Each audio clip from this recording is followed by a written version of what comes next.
धर्मेंद्र जी मुझे देख रहे हैं, मैं बताऊंगा कौन कौन सपने। माननीय सभापति महोदय, संसद का एक और दायित्व है कि संसद के भवन से कोई ऐसा विचार, कोई ऐसा आचार, कोई ऐसा संवाद ना हो जिसमें ऑलरेडी बटा हुआ समाज कितना और बांटेंगे।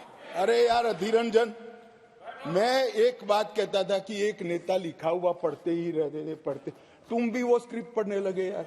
ऐसा मत करो यार अधीर रंजन जी, ऐसा मत करिए। आप माननीय विपक्ष के नेता है,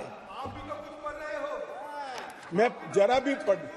अरे आपके बारे में नहीं बोल रहे वे, माननीय अधीर रंजन जी आपके बारे में नहीं बोल रहे। Please please. मान्यवर, मैं इनको बताना चाहता हूं, आजकल करते करते मेरे 32 साल किसी न किसी सदन में हो गए। मैंने आज तक कभी लिखा हुआ भाषण पढ़ा नहीं। मैं मन की गहराइयों से बोलता हूं। मेरे हाथ में जो कागज होता है आंकड़ों और तथ्यों को रिपेयर करने के लिए होता है, क्योंकि मैं जिम्मेदारी के साथ यहाँ पर। दुगल आप नहीं, मैं आप गार्डियन हो, आपकी की दायित्व है कान पकड़ के ठीक करना, लेकिन बार बार उठना नहीं। दादा सेल्फी के बारे में मैं उत्तर दूंगा, उसका मैं दूंगा उत्तर।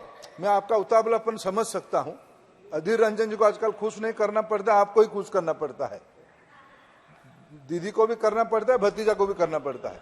इसलिए 4 बार आप उठे, आप बैठिए, मैं उत्तर आपको भी दूंगा।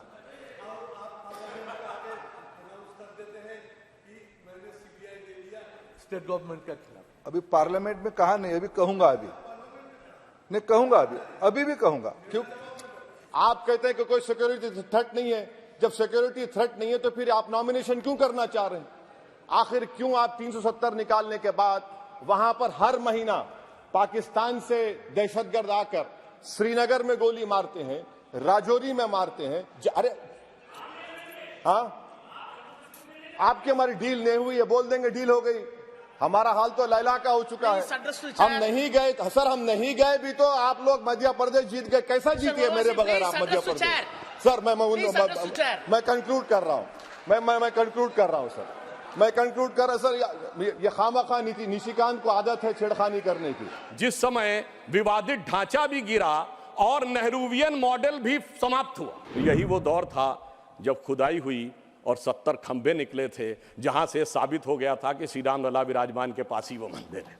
सर अध्यक्ष जी, आपकी अनुमति लेके अधीर रंजन जी को तो कई बार सकारात्मक नहीं, केवल आलोचना ही करनी है, डिसाइड करके आते होगे आप। Oh, sorry, sir. Oh, sorry, sir.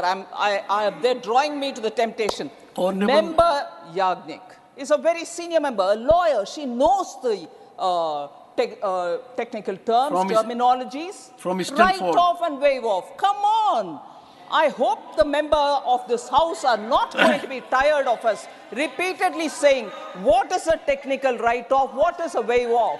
To go on asking this question. आपसे ये मांग भी रखी है कि 3-4 दिन की मोहलत अब दिया करो, और इस बीच हम सही ढंग से पढ़े, विचार विमर्श करें और फिर सदन में आकर एक सही ढंग से चर्चा कर, जो आप चाहते हैं, मर्यादा को रखते हुए, उच्च कोटि मर्यादा को पालन करते हुए हम सदन में विस्तार पर चर्चा करें। क्योंकि सर ये एक छोटी मुद्दा नहीं, ये एक नजीर बन के जाएंगे। मानवर 1 सेकंड, मुझे दोबारा बोलना पड़ेगा। बोल दीजिए। When there are no numbers.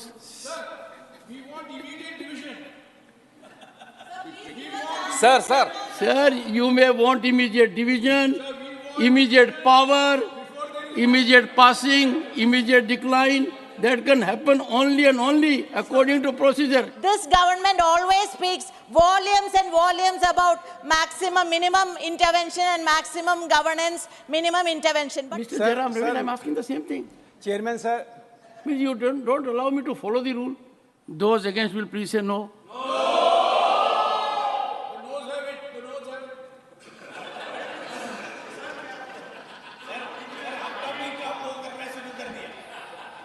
मुझे 31 साल वकालत करते हो गए और कई बार ऐसा मौका आया है कि जल्दी में बहस करनी पड़ती है। Heavens would not have fallen, आसमान नहीं गिर जाता अगर 3-4 दिन हमको दे दिए जाते।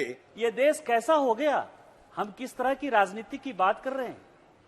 प्रधानमंत्री पहली बार सुनने को मिल रहा है कि वो किसी पॉलिटिकल पार्टी का आदमी है, और यदि उनके साथ कोई सेल्फी ले लेगा, उनके फोटो के साथ सेल्फी ले लेगा, तो वो भारतीय जनता पार्टी का कार्यकर्ता हो जाएगा। यह विषय अहम है क्योंकि यह संवैधानिक प्रक्रियाओं से जुड़ा हुआ विषय है।